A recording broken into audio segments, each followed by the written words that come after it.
여러분은 스트레스를 얼마나 받고 계시나요? 우리나라 사람들이 자주 사용하는 외래어 중 1위가 스트레스라는 보도가 있었을 만큼 현대사회에서 10대 청소년부터 60대 중장년층까지 연령층을 가리지 않고 공통적으로 사용하는 단어가 바로 스트레스일 겁니다. 저는 종종 원인을 알 수 없는 두통이나 복통 등으로 병원에 가곤 하는데 그때마다 병원에서 의사 선생님들이 공통적으로 하는 이야기는 이겁니다. 스트레스성이네요. 잠을 충분히 자고 음식을 골고루 먹고 물 충분히 마시고 스트레스 많이 받지 마세요. 과연 의사 선생님들은 이 모든 걸 다 잘하고 계실까요? 연관이 없을 것 같은 각종 질병의 원인이 스트레스 하나로 설명이 될 수 있을 만큼 스트레스는 현대사회의 고질병이라고 할 수 있을 텐데요. 오늘은 이 스트레스라는 것이 어떻게 발견이 됐는지 스트레스의 아버지라고 불리는 사람에 대한 이야기를 알아봅시다. 이 사람은 한스 셀리에라는 사람입니다. 유명한 내분비학자죠. 하지만 처음부터 유명한 내분비학자는 아니었습니다. 이 한스 셀리에는 1929년 프라하에서 의학 박사학위를 받고 2년 뒤에는 화학학사학위를 받았죠. 뭔가 벌써부터 대단한 사람인 것 같습니다. 이후 그는 1934년 캐나다 맥길대에서 당시 핫한 연구 주제였던 호르몬 연구, 즉 내분비학에 뛰어들게 됩니다. 마침 옆 실험실의 생화학자가 암소의 난소에서 어떤 물질을 분리해내는데 내분비학자였던 셀리에는 그 물질이 새로운 여성 호르몬이라는 가설을 세우고 설치류에게 일어나는 현상을 관찰함으로써 호르몬의 영향을 확인하고 싶어 했죠. 그는 매일 이 새로운 호르몬을 쥐에게 주사하면서 변화를 관찰하는 실험을 시작합니다. 그리고 그 결과 아주 흥미로운 사실이 밝혀집니다.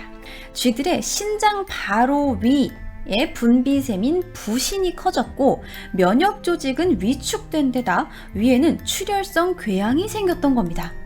쥐들에게 이런 유의미한 변화가 생겼다라는 건 이 호르몬이 어떤 작용을 한다라는 뜻이고 본격적인 실험에 들어간 셀리에 교수는 대조 실험을 실시해서 일부 쥐에게는 소금물인 염용액을 주사하고 일부 쥐에게는 암소의 태반에서 추출한 호르몬을 주사했습니다. 난소 추출물이 출혈성 궤양 등의 변화를 일으킨다는 것을 증명하는 과정이었죠. 그런데 아주 놀랍게도 대조군인 쥐들도 비슷한 반응을 보였습니다. 묽은 소금물 주사를 맞고 이러한 변화가 일어났다니 믿을 수가 없었죠. 그는 신장과 비장의 추출물로도 실험을 진행했지만 무엇을 주사하든 쥐들은 똑같은 반응을 보였습니다.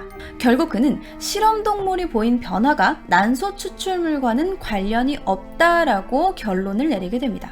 자, 그렇다면 멀쩡하던 쥐들이 왜 갑자기 면역 조직이 위축되고 출혈성 궤양이 생겼던 걸까요? 한스 셀리에는 쥐들이 공통으로 경험한 뭔가를 찾기 시작하다가 한 가지 깨달음을 얻게 됩니다. 이 쥐들이 병에 걸린 이유는 몸에 투여된 약물 때문이 아니라 실험에서 겪은 어떤 경험 때문이었던 거죠. 쥐를 다루는데 서툴렀던 셀리에 교수는 난소 추출물이나 염용액을 주사할 때마다 여기저기 도망가고 꿈틀거리는 쥐들을 제대로 통제하지 못해 쥐를 놓치거나 잘못 찌르는 등의 실수를 했고 또한 바늘을 꼽아두는 것 자체가 쥐들에게는 불쾌한 경험이었던 겁니다.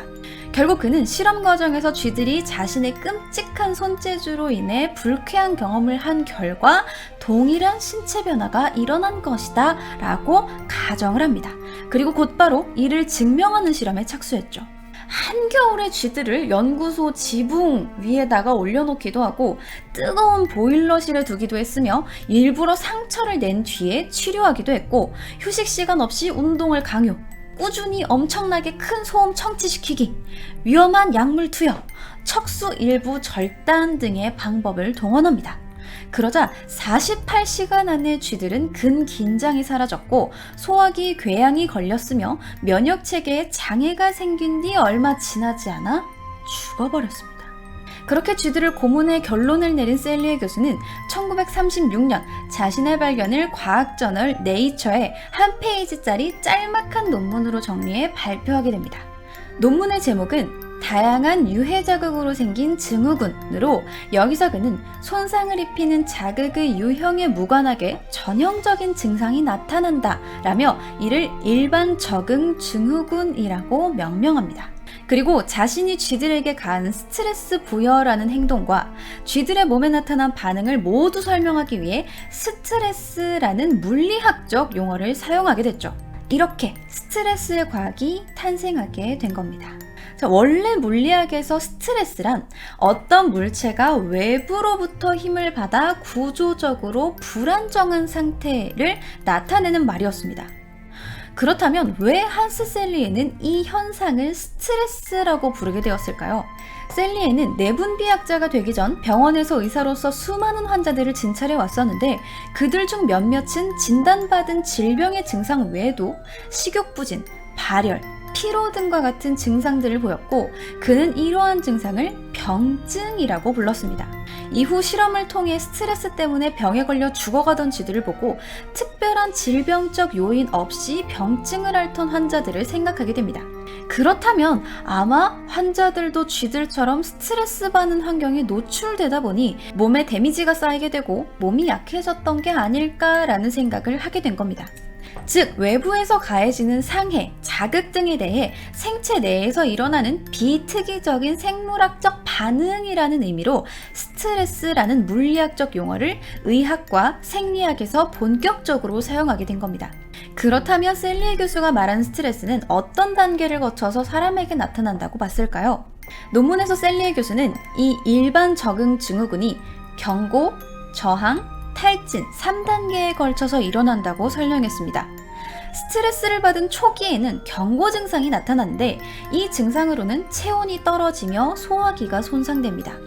또한 여러분들이 쉽게 겪을 수 있는 증상에는 입과 혀가 헐고 두통, 미열, 피로, 식욕부진, 무력감, 근육통, 관절통 등의 증상이 나타나며 심신의 저항력이 떨어지게 됩니다.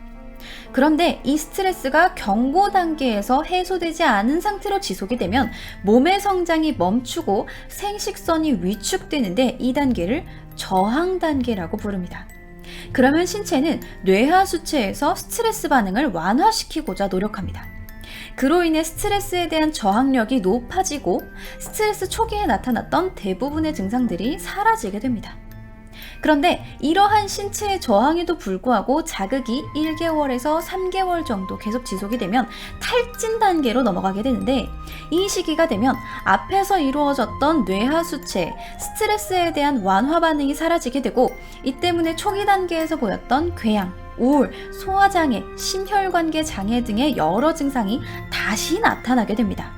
그러나 이제는 이에 대한 회복이 불가능하기 때문에 질병으로 발전하거나 심할 경우 사망으로 이어질 수 있는 만병의 근원이 된다는 거죠.